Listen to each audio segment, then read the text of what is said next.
So you kept the tags. Yes. Yes. So you're gonna look at the tags now. Yeah. Now it's time to be like disciplined now. So you get the tags and read them. Yeah. And you go around at all your big things that you bought and that you have been like looking the other way on with your tags because you knew I was going to tell you this.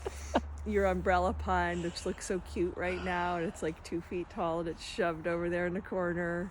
All of those things that may they could get, quite large. So now you need to really assess the situation and look at Be very realistic. be with realistic. myself. Okay. And then you're going to have to rip the Band-Aid. If there's something that's going to get super tall and or super wide, you have to really ask yourself, what are you going to do?